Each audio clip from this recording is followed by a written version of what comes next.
ce n'est pas moi qui ai choisi. Il se trouve que le 12 avril 1988, nous avons eu une fille qui est née après quatre garçons.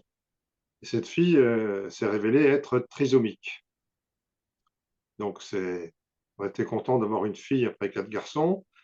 On était content que voilà, notre famille s'agrandisse encore. Mais par contre, le fait qu'elle soit trisomique, ça a été un choc parce qu'on n'était pas au courant. On savait juste que ça serait une fille, rien d'autre. Et puis, on s'est souvenu qu'on avait été quelques années auparavant, 4-5 ans avant, suivre une retraite. Et on avait entendu parler pendant cette retraite de l'Arche, de Foi et Lumière, etc. Donc, tout ça nous est remonté à la mémoire. Et un an après, quand on a su qu'il y avait une communauté Foi et Lumière qui n'était pas loin de chez nous, on y est allé très très vite. Ce qui fait que maintenant, quand on me demande depuis combien de temps je suis à Foi et Lumière, je me dis quel âge a Julie, elle s'appelle Julie, elle a 35 ans, donc ça fait 34 ans maintenant qu'on est dans Foi et Lumière. Donc on n'a pas choisi, on a été choisi pour rejoindre ce beau mouvement qui est présent dans plus de 80 pays dans le monde. Voilà, il est réparti dans une cinquantaine de provinces.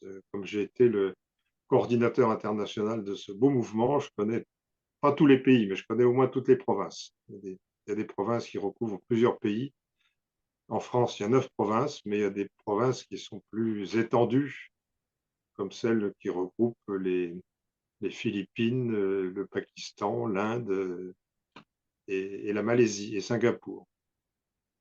J'ai fini mon mandat. J'étais deux fois 5 ans, entre 2008 et 2018. Maintenant, je suis mon champ, d'action est plutôt limité à la France. C'est plus petit. Mais il y a quand même beaucoup de communautés. Je suis dans Foi et Lumière France. Je suis, comment on appelle ça, délégué général.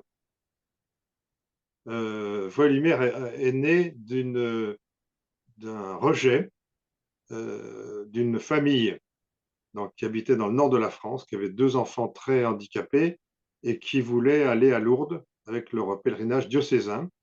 Et quand ils ont voulu s'inscrire, on leur a dit, mais vous voulez y aller avec vos enfants?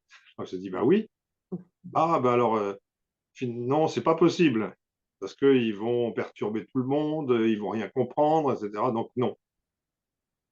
Et ils sont allés quand même à Lourdes en individuel, comme on dit. Ils ont mis les enfants dans la voiture. Ils sont partis du nord de la France jusqu'à Lourdes. Et puis là, à Lourdes, ils ont eu pareil, le même genre de remarques en disant, mais quand on a des enfants comme ça, on reste chez soi. Ils ont du mal à trouver un hôtel qui les accepte. Il y en a un qui leur a dit, on veut bien vous loger, mais on vous servira vos repas dans votre chambre. Voilà, enfin bref, c'était un peu douloureux. Et puis, c'est à cause de ces événements-là que Foi et Lumière a démarré. Donc, Foi et Lumière, c'est pour dire, regardez, les plus petits, les plus pauvres, les plus dépendants, leur place est là aussi. Le premier champ d'action, c'est pas d'aller à l'extérieur de l'Église, d'aller évangéliser en dehors de l'Église, c'est d'évangéliser notre propre Église.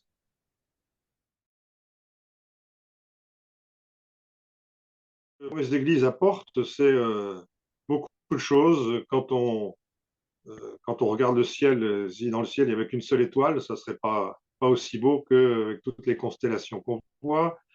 Euh, donc voilà, chacun a sa place et se confronter à d'autres charismes.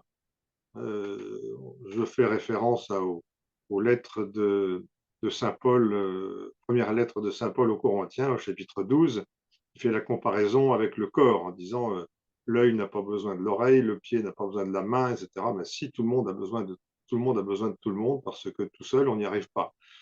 Je me souviens d'avoir entendu quelqu'un de l'Arche qui disait qu'une personne handicapée était venue lui demander de l'aide en disant moi tout seul pas capable. Moi tout seul, pas capable. Donc, Foi et Lumière, on est un peu comme ça. Moi tout seul, pas capable. Donc, on a besoin des autres pour briller comme les étoiles dans le ciel, pour être comme la main qui a besoin du pied, l'œil qui a besoin de l'oreille. Voilà, on a tous besoin les uns des autres. Et voilà, on fait une espèce de myriade. Voilà, je suis allé à Marseille au mois de septembre pendant les rencontres méditerranéennes. Donc, Foi et Lumière est présent dans beaucoup de. Je l'avais calculé à l'époque, mais j'ai oublié. Et dans plein de pays qui sont au bord de la Méditerranée, même ce qu'on a appelé à l'époque le cinquième rivage de la Méditerranée, c'est-à-dire l'Ukraine, la Géorgie et la Roumanie. Voilà, donc Foi et Lumière avait sa place à Marseille. Et on est tous ensemble, on est plus fort. Quand on est tous ensemble, on peut faire des choses qu'on n'arrivera pas à faire tout seul. Donc, Promesse d'Église, pour moi, c'est voilà, on a chacun son charisme et on est un seul corps qui est l'Église. Je ne vais pas vous dire par cœur ce que dit saint Paul. Il y a aussi dans l'Épître aux Romains, j'ai vu ça il n'y a pas si longtemps, dans le chapitre 12 aussi, on est abonné au chapitre 12, il y a aussi la comparaison du corps, de l'Église avec le corps. Donc, il faut qu'on soit nombreux, chacun avec son charisme, il faut que chacun puisse apporter quelque chose. Quand on fait souvent ça à Foi et Lumière, les pique-niques tirés du sac, on sort son pique-nique et on partage. Voilà, donc promesse d'église, c'est un peu ça, on sort son pique-nique et on partage.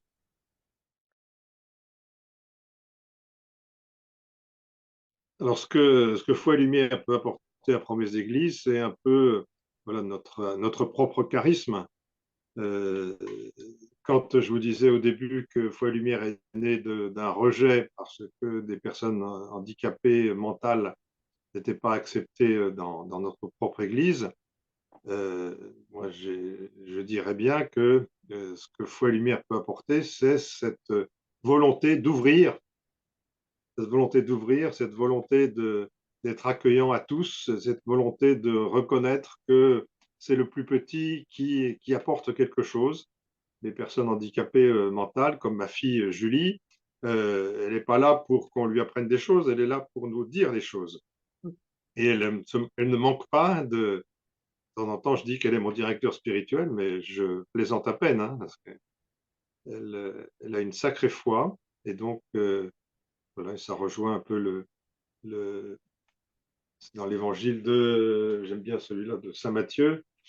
Père, Seigneur du ciel et de la terre, je proclame ta louange, ce que tu as caché aux sages et aux savants, tu l'as révélé aux tout petits.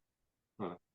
Donc, ce qu'on a envie d'apporter dans Promesse d'Église, c'est ça, en disant les plus petits sont là pour, non pas pour qu'on fasse des choses pour eux, mais pour qu'eux aussi contribuent à nous apporter leur lumière, leur foi et leur lumière.